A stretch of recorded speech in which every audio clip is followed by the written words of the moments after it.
Another key to developing this winning attitude that'll give you a chance to do something great in American business is, folks, you've got to make a total commitment to what you're about. Do you know the American people have lost their toughness? They've lost their ability to make a commitment. See, folks, in trying to win in business, you're just going to have so many false starts. You think you get it going time after time, and you just get knocked back to ground zero, and it's your ability to compete, to pick yourself up off the bat one more time, to go for it one more time, that's going to determine success or failure. You know, we've got a divorce rate in America some 50% right now.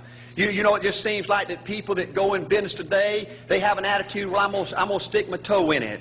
If I start making all this money, get all these promotions, then I'll see this thing through. Well, folks, that's not the way it works. The first step to winning in business in America today is you've got to make a total commitment. Total commitment gives you that little extra ounce of courage you need to fight back through the tough times. Winning in business demands the same kind of commitment that winning in marriage demands. You know, I fell in love with my wife in the 2nd grade. Only girlfriend I ever had. We ran off and got married our freshman year, had both of our children before we left college. We're true business partners in marriage. We go everywhere together. I spend more time with her, been married to her 26 years, now I got 2 grandbabies, love her more today than I ever have. But I don't like her all the time. There's a bunch of times every day that I don't like her. You know, I'm a nut about brushing my teeth. You know, if I can get the toothbrush, I'll brush my teeth 4, 5, 6 times a day. And Angela's always forgetting everything, you know. And she always leaves the cap off the toothpaste, you know. And when I go in there to brush my teeth, the cap's on, so I got that hard little crust around the edge. You know, it just burns me more than I can tell you, you know. And I get on Angela's nerves about a lot of things. You know, we were having dinner last week, and every time we get through, Angela kicks me under the table, you know, and gets me back in my room and says, "Art, you ain't got no class." You know, I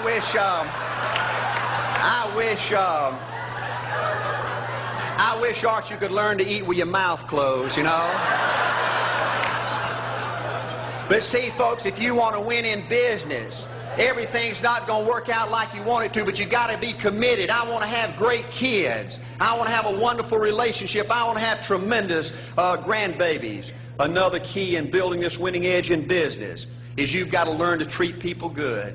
Another thing that these universities pollute America, corporations with, is this attitude, you better not get to know your employees. You better not become friends or get to know the spouse or the children of the employees, because you might have to fire them, you might have to reassign them. And if you're close friends, you can't manage people in a tough-minded way. Bull. Folks, the only way to manage people and get the most out of people is treat them good. Learn to love them and care about them. Yes, it hurts from time to time, but it's the only way. You know, everybody you work with in business, you've got to look at them and pretend there's a flashing sign on their chest. And everybody's asking you, make me feel special. Make me feel important. Say something good to me. I want to be somebody. Another key of winning in business in America today is, folks, you've got to establish the right kind of priorities. First company I went with 15 years ago was ITT. When I was out there struggling, dying every day, wanting to quit and go back in coaching 1,000 times, my first heroes in this business were vice presidents at ITT making $40,000 or $50,000 a year. And I said, man, if I could ever get to be that kind of person, it'd be a dream come true. I couldn't want any more out of life. A few years later, I earned the right to get promotions to that level and found so many of my heroes in business, their personal lives were a disaster. They were alcoholics and divorced 3 and 4 and 5 times. I just read an article by the author of In Search of Excellence, and I saw where he says, I can't find evidence of any successful business person in America that's not tunnel vision, that just doesn't give everything to business. Folks, I said back then, 15 years ago, that if that's the price you've got to pay to win in business, it's not worth it. 15 years later, a multimillionaire. Folks, I can stand and preach to you that you can't separate your personal life from your business life. God's got to come first. Your family's got to come second. And business has got to come third. And I believe if you have a lousy spiritual life and a lousy personal life, long range, it's going to be devastating to your business. Another thing in building this winning attitude.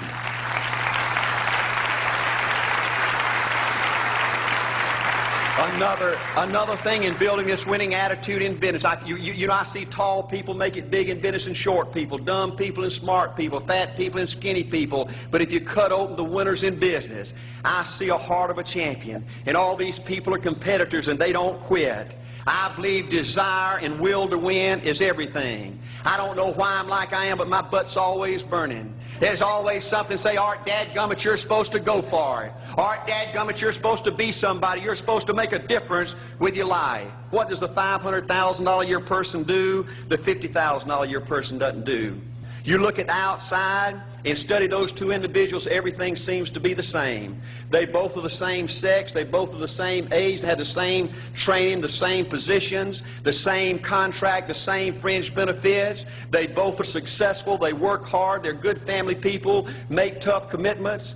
But what's the difference? What does the $500,000 a year person do? The $50,000 a year person doesn't do.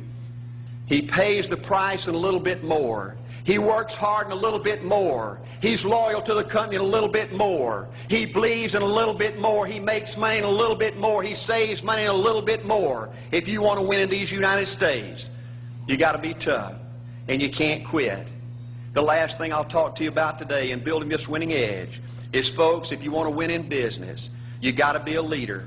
Leadership is everything. You show me anything in these United States that win, I'll show you a leader at work. You show me a successful church, Boy Scout troop, club, football team, business, I'll show you something run by a leader. See, I thought at one time in my life you had to be smart to win. I used to have these smart people that dress so pretty and talk so pretty and use these big words. They just intimidated me. And I said, Art, you can't ever be that good. Why don't you just throw in the towel and go on back and coach football for a living? And I found two things out about smart people. I think it's almost impossible for a smart person to win in business in America today. Because I find smart people spend their whole lifetime figuring things out. They're always trying to figure out an easier way and a quicker way. And another thing I found out about smart people is they just don't get around to doing nothing. And see, somebody like Art Williams, everybody said, well, he can't do it. And somebody like that can't do it. But he does it. See, folks, I want you to know almost everybody in America almost does enough to win. They almost get there. They almost are over the hump. They almost have it going. They almost, in everything they do, almost is a way of life to almost everybody in America. But the winners do it. What do? They do whatever it takes to get the job done. They do it and do it and do it and do it and do it until the job gets done. And then they talk about how great it is to be somebody they're proud of. We need leaders in America who can do it. If you want to become somebody, do it. If you want to go in business for yourself, do it. If you want to become financially independent, do it. I hear too much talk in these United States. Everybody can talk a good game. We need people in America who can do it. I go all over this country with A.L. Williams, and I have people say, Art, you can count on me. Wonderful. Just do it. Art, I guarantee you this is my last stop. I'm going to win now. Super duper. Just do it. Art, if I could just have one good month and get the ball going, I know I could make it big. Super. Just do it. Art, if I could just pay off this debt, I could really go. Great. Just do it. Art, if I could just sell my house. Do it. But houses ain't selling. Do it anyway. Art, I'm not making any money. What can I do? You just do it. Do what, Art? You do it and do it and do it. Art, I guarantee I'm going to win this contest. Super duper. Just do it. Art, I'm over the hump now. Watch my smoke. Great. Just do it. Art, I want to make it so bad I can taste it. What I do? You just do it. Art, I'm a vice president now. Can I quit doing it? No. Art, I don't know if I can keep on keeping on. I'm really hurting. What I do? You just do it. Do what, Art? You do it and do it and do it. Art, all my life I wanted to be somebody important. Well, what do it then? Art, I'm going to save money so I don't have to go through this again. Great. Just do it. Art, I don't feel like I've had enough training. What I do? You just do it. Art, my manager don't give me no help. What I do? You just do it. Art, you don't understand. I was Mr. Everything at my former company. You don't mean I have to start off down here at the bottom and do it, do you? Yep, you really got to do it. Art, All right, what's the primary difference between winners and losers? The winners do it. They do it and do it and do it and do it until the job gets done. And then they talk about how great it is to finally have achieved something unique, and how glad they are that they didn't quit like everybody else, and how wonderful it is to finally be somebody they're proud of and make a difference with their life. Thank you.